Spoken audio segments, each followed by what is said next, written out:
Well, it's finally time to put in a patio back where my deck was. Ordered the stuff this week and figured I'd just tackle it when I had a free weekend. Finally, it's only been, what, 2 years since I took the deck down. Just getting sick of the exposed rock with all the dirt and broken material in it, and ants are all around it, so time to do that. But before we do that, since I finally had some more time, I went and got some bark mulch. I haven't done bark mulch here in 4 or 5 years, so everything is sort of already growing, but a lot of the spots where I've just been weed killing and everything just look really gross. Like up here where you can see it coming in the driveway, all the weed and grass that's been growing in there over the years. There's still a base layer of mulch, but just needs to be cleaned up. And then it does need it all the way around the side here, but everything's already growing in, so I'm probably just going to touch up to there, maybe put some in the beds over here where I can, but since it's already grown in, I'll just leave it as it is. Back here has pretty much looked the same for the past few years. Haven't really done anything to it. Again, I've just been dealing with weeds in here and everything else, so finally time to expand it. And I'm gonna bury this gutter line through here and then do a 12-foot by 20-ish foot patio, which will bring it to about the second vent hole, maybe somewhere around there. But ultimately, I'm just trying to avoid the main lines of sprinklers that I put in through here, which I believe we should be fine. This is pretty low over here and I trenched them deep. The biggest thing is going to be, how do I get back here now that I've started locking myself in? And I think what the plan will be is to put the dump trailer where this trailer is, get the excavator here, and then just track back and forth, bringing material in and out, and I can put down some mats too. But I don't want to go over my leach field, and I don't want to destroy all this grass. I don't want to move these rocks, and I got this wall, so another thing that I totally forgot in the videos is that I got another puppy. So Charlie here is about 7 months old now. I got him in the beginning of December, and I just haven't had any jobs around my house or anything where I've been filming with the dogs, so he and Mac have been having a good time. Very laid back dog, and they both just love to play with each other, so that's really good and keep each other company, so nothing more you can ask for with that. So Mac is going to be turning 4 in June, and then Charlie here turns 1 in October, so they're about separated by 3 years, and at least Mac has some energy still.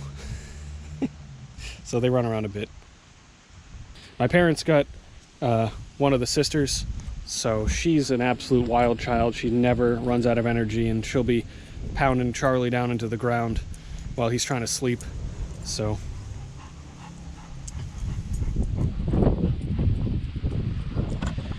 all right, so the first thing I wanted to start with was actually putting some bark mulch up behind the rock over here. This is something I had mentioned when I first put in this rock, but just wasn't sure yet. So I think I'm going to do that because behind this rock is pretty much just a no man's land. It looks kind of gross once all the weeds grow in, so I'm going to put down some fabric in here and just put some mulch over top of it to help keep that weed growth down. I should have probably put some fabric underneath this rock, but at the time I was basically just trying to get it in, and I wasn't really sure if I wanted to dig this back up or pull it back some more. I may do that in the future, but the bark mulch, I'd rather just not deal with the big weeds growing through and just putting on the fabric, and whatever grows on top of the fabric I can manage. But having all this big sprout, having all this stuff that sprouts pretty big coming through it will look pretty bad. So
this is just kind of more funny than anything. The hitch on the back for hooking stuff to, branches went right into it and it pulled right out.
Cool, that looks a lot better. Gives a nice line of definition between the different rocks and the forest. So I know it's gonna get all dirty and you know, it's not gonna be perfect for very long, but it'll keep the weeds down from growing there. And again, it gives a nice kind of aesthetic look, a bit cleaner. All right, I should be able to reach all of this bed right here with the excavator and then get this all tuned up.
Up here where I put these rocks to hold back the drive, the lower section I put some dirt in back when I was doing the grass, and I said, oh, maybe I'll put something there, but just weeds have been growing here. So I figure I'll scrape out this lower part just a bit and then just toss some mulch in there, because that'll make it, again, pop. It'll kind of separate these rocks and make them look like there's two different tiers here. because I do have more like 1.5 inch rock that I can put in there, but I think that'll just kind of make it all blend together too much, and there won't really be a lot of definition.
Awesome, so that looks really good. That really helps define the walls so it doesn't just look like a blob of rock right there.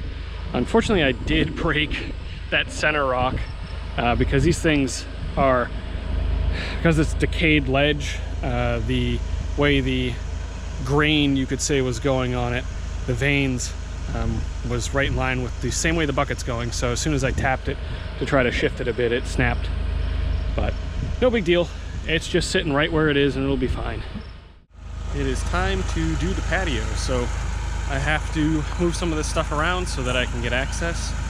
And to do that, I am using the pallet forks on the 50, which actually, surprisingly, lifts this. So these are 3,000 pound pallets of block, and I'm actually able to lift it with the forks, which is crazy. So that means I don't have to rig this, and I can get away with using the excavator on projects where I have full pallets. Charlie. Mac! Mac!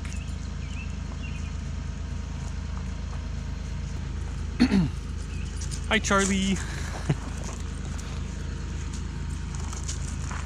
What are you doing? What are you doing?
sort of running out of spots where I want to dump fill, but I know that I need to shore up this pathway here because of all the ledge. So I'm just putting all the extra fill kind of in this corner where I ripped all the rock out so I can make up for a lot of the humps and bumps, since this is pretty much all sand. It's really nice stuff. So get it in this corner and see what I can do with it.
So that'll do it for day one on this. Had a little bit of a hiccup putting down these blocks because it's very easy to get into a scenario where you have a half small block that you end up chasing out of the whole design and then cutting, because this is all random pattern.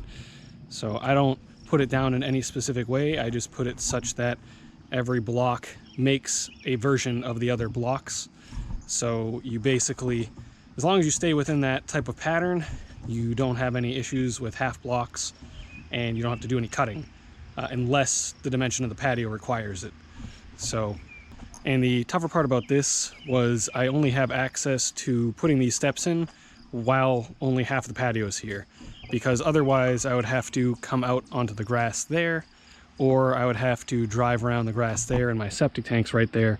So the best I could do would be getting the Kubota around there, but that would just barely reach putting the step where it is now. So we basically had to pseudo finish this area, compact, sand it and everything, and then we'll continue on everything else, then come back through, compact the rest of it, and sand all of it at the end there. Also, the forks on the steel wrist have been killer. I wasn't really expecting too much from them when I bought them. I figured, you know, they'd be nice to move around pallets or half-filled pallets on sites where, you know, the builders and GCs are leaving stuff around, as well as just doing some smaller patio and wall work. I was not expecting to be able to pick up full 3,000-pound pallets, and especially be able to kind of manipulate the rotator to spin them around. So that was awesome, because the only other way that I would have been able to get those back here would have been doing the rigging strategy, which would have been all right, but then placing it and moving it and doing all that is just way more tedious. And jump cut to tomorrow morning. And it's tomorrow morning. Time to get started.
Well, got the entire patio put in about a day and a half. Ended up screening the topsoil I stripped out of here, plus some of the extra I had in that pile. Worked out pretty good. Would have been nice to have a finer screener than just a sorting bucket. But for something small like this, especially on my own property, it worked out well. But I'd say this looks really good. The stairs fit in perfectly. We actually got them within like a 1/16 of an inch of this plate right here. So that looks really good. And we went out and bought some PVC to match up the bottom so it doesn't look like garbage. So this makes it so I have an actual usable space back here where I can have seating arrangements, the grill and everything, and not be trapped in a little 10x10 deck. So maybe the next project will be putting a little walkway between this patio and that patio, but just wasn't sure if I wanted to do that yet and how I'd go about doing it. So maybe a project in the future, but for now, this thing's looking pretty sweet.